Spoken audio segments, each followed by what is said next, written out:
time from him. The one and only Ag Commissioner and also Commerce Commissioner, Andy Gipson. Morning, my man. How are you? Good morning, Paul. I'm doing great. How are you doing today? Doing good. Good to see you, sir. Good to Appreciate see you. Very, very much.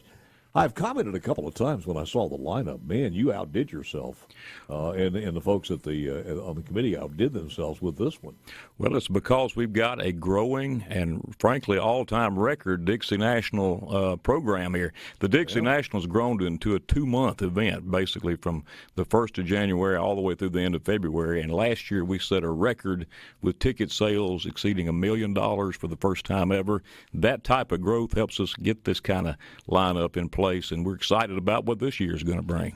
Tell me a little bit about who's going to appear. I know Randy Hauser, and we mentioned a couple of others this morning. Well, we've got, of course, Randy Hauser, the Mississippi boy, lined up to start things off. We've got Chancey Williams, the fastest gun in town. You know that song. We've got Mark Chestnut, the kind of old school, Bubba Shot the Jukebox.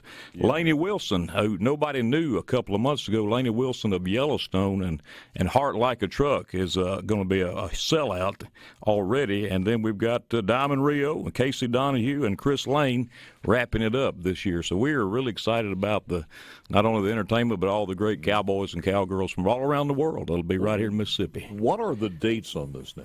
All right, the rodeo itself is February the 10th through the 18th, and I really encourage people to go ahead and get your tickets. And frankly, the best deal you're going to get is at the Coliseum box office, but you can go online to Ticketmaster.com and buy them there as well and deal with that online convenience that they offer. But I am excited about, we sold out Laney Wilson in December, but we were able to get some floor tickets available that are a limited number of them are available right now for the concert only that you can get at the box office. Is that an arm and a leg? What is that going to cost? Well, no, it's not. It's I think they're like $30. Right? Yeah. And these are affordable tickets for the whole rodeo. You're not only getting a 2-hour rodeo event, you're getting a concert to go along. And tickets start at $25. They go up to $35 for that combination. But we had so much interest in Laney, who plays Abby on Yellowstone, and we can talk about the Yellowstone phenomenon. I think there's more cowboy hats and cowboy boots sold now than ever before in Mississippi. She'll be at the rodeo, and so much interest, we had to make some floor tickets available for the concert itself. So get them now, because there's just a handful left. Now, as far as all the other things beside the rodeo, what else is going on there? Well, like I mentioned, the Dixie National, it is probably one of the largest economic development events in the state. And then we started out in January with the Dixie National Cutting Horse Show, had 600 competitors from around the world. Mm-hmm. We've got a fired-up team roping competition this weekend. We had a mule show last weekend. The 29th kicks off our Dixie National Junior Roundup. We've got about 2,500 Mississippi youth showing everything from sheep and goats and cows and hogs. Leaders of Mississippi of the future will be here January 29th through February the 8th. All those shows going on inside our livestock barns, which were built 70 years ago. It's hard to believe we're still operating in those old barns, but facilities that need some upgrades, and we're talking to the legislators about that. Then we got the Sale of Champions, scholarships. Last year, on February the 9th, we'll have the Sale of Champions. Last year, we raised nearly $500,000 for scholarships and for these young people, for their future, to stay in Mississippi. It is the best youth development program in the state, bar none. Yeah. These kids are something else. I mean, if you really want to see the future of America, where they have their heads screwed on, mom and pop, and understand what hard work is, and understand what it is to take care of a living thing, and you're responsible for it, you will see it here. And I'll tell you the other thing, too. You get a lot of kids that are coming from suburbia, mm-hmm. and they may go to a zoo, or they may go some other place that's out of their norm.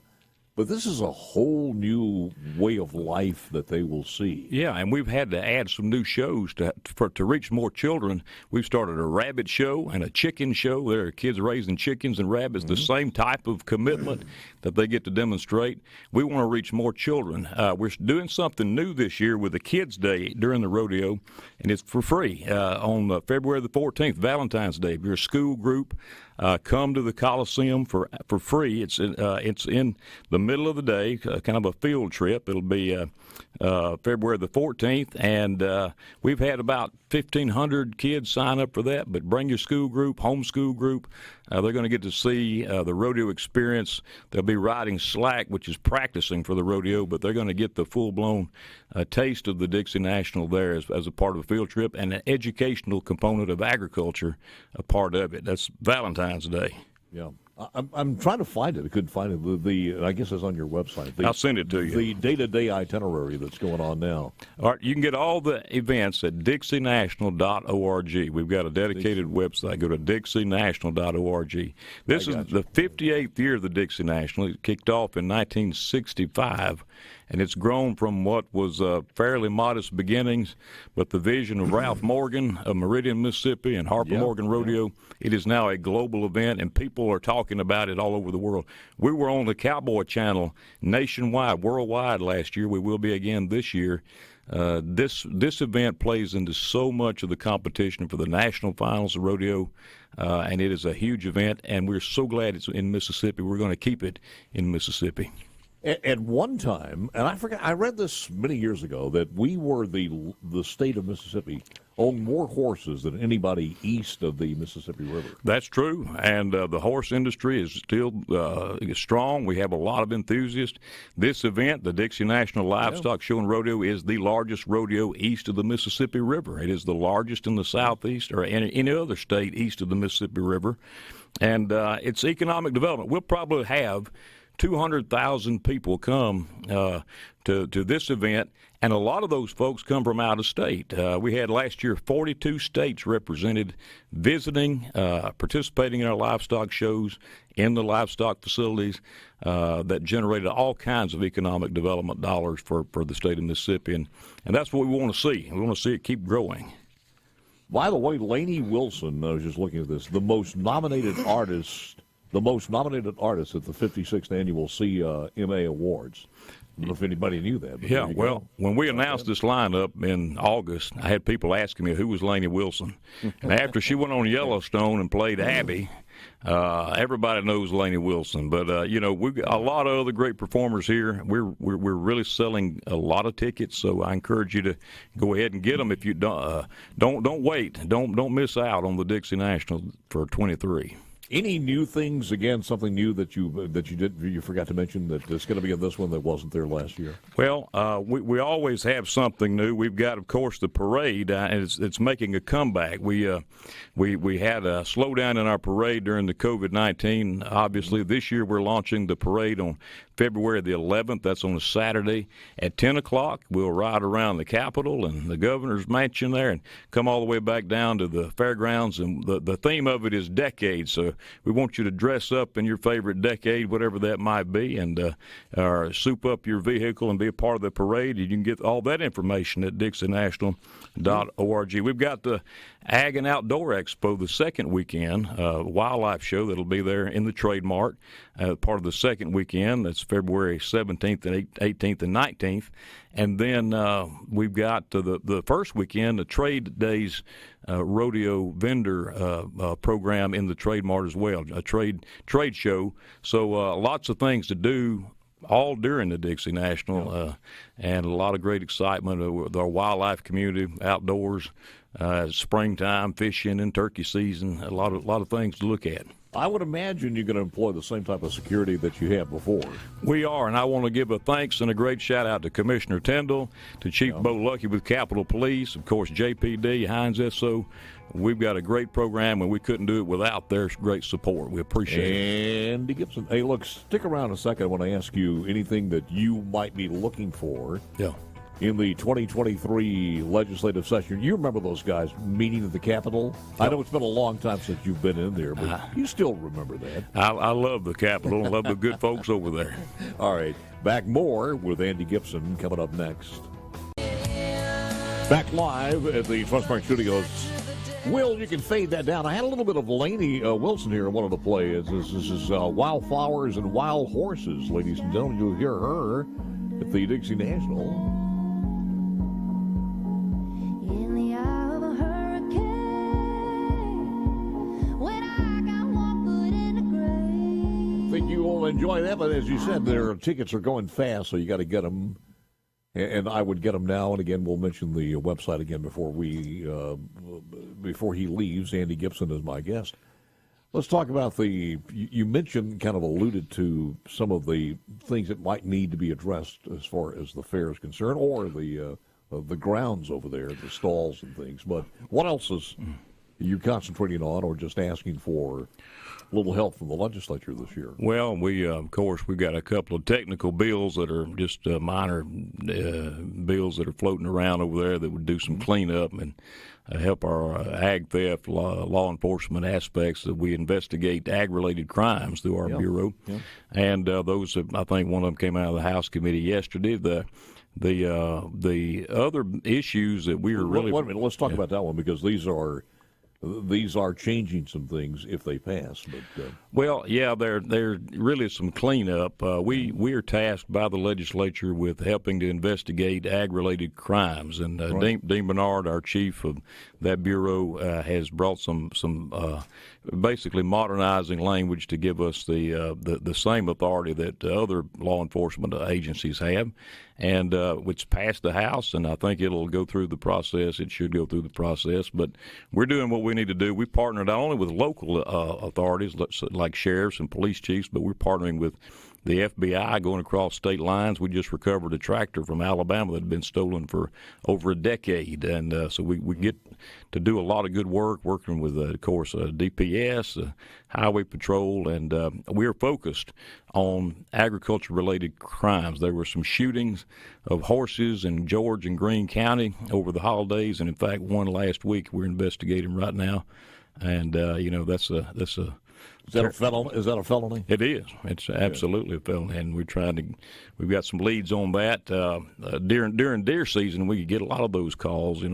Some folks are out there headlighting, and they don't know what they're shooting. They kill a cow or cows or horses, and so we investigate that. But that's a technical bill, and we are looking at some other big picture issues like this foreign ownership of our agricultural lands. I have been a supporter for some time of putting more restrictions on foreign governments, or such as the Chinese Communist Party buying up our farmlands. We see that happening across the country. There is foreign ownership in Mississippi of some of our ag lands, and we don't want foreign governments controlling our greatest asset, which is our ability to produce our food, fiber, and shelter in this state. A few years ago, China bought up Smithfield Farms, which is the nation's largest pork producer. And during COVID, for example, they just slaughtered off, all kind of herds of swine. And that's why you had the bacon shortage and the pork roast shortages. How in the hell can we let a foreign government control our food supply? It's just beyond me. Yeah, well, it's crazy. It's crazy. So we need to tighten that law. We have some existing law in Mississippi, but I support tightening that up. And then, of course, wait a minute, Andy. Do you know how many acres in our state is owned by foreign entities? Do we have any idea? It's several thousand acres. Yeah, there's actually a report that's out by USDA.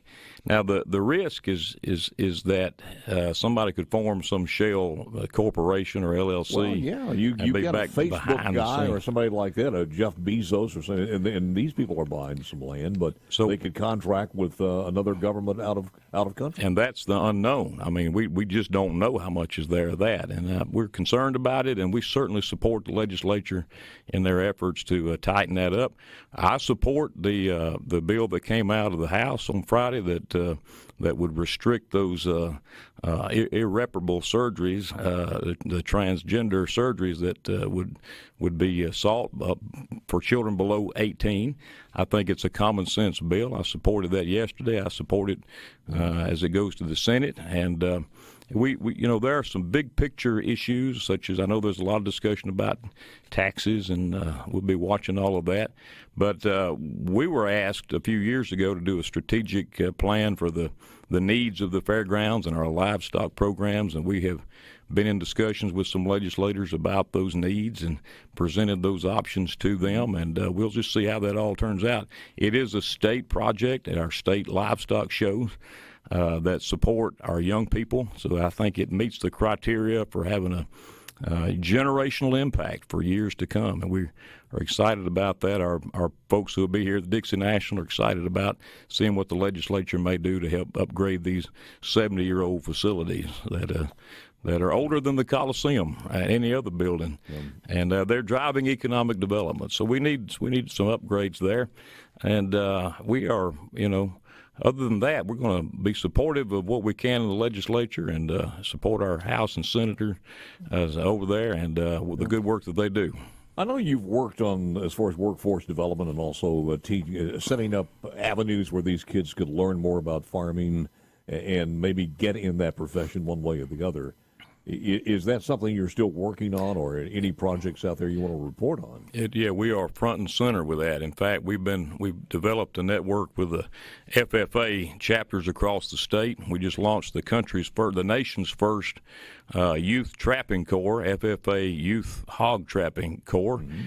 We recently received some federal funding for that, and we'll be making an announcement on it very soon, and partnering with young people who are interested in agriculture, working with local farmers, local agriculture, local agribusiness, and trapping these hogs, getting them connected to a future career, not trapping hogs necessarily, but in the agriculture industry. It is the largest industry in the state.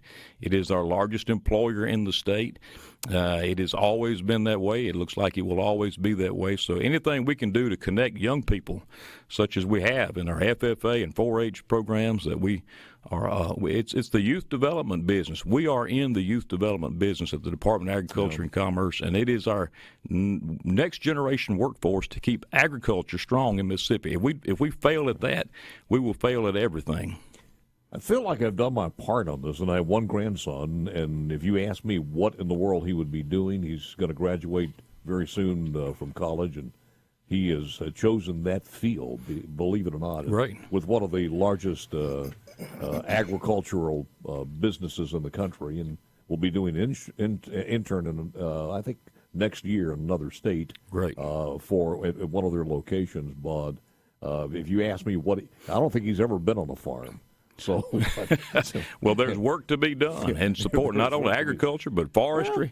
You say follow your heart. What do you want to do? And if that's what you want to do, then you'll be successful. Well, there's nothing more exciting than being the producer or supporting the producers who produce everything we need to survive: food, fiber, and shelter. Hey, I've done my duty there. So that's only have one grandson. So that is it. Great. All right. Anything else that you want to mention, sir? Well, just a reminder that the Dixie National doesn't just begin February 10th. It begins now. In fact, our folks will be rolling in here for the livestock shows this weekend.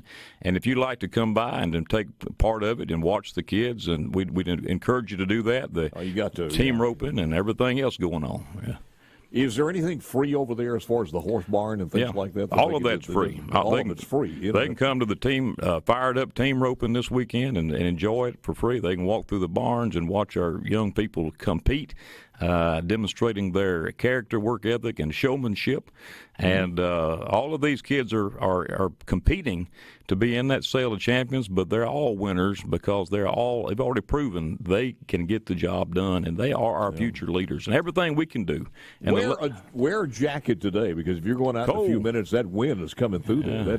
It feels like January in Mississippi, and it feels like the Dixie National. Yeah, that north wind is coming through. Okay, one more time.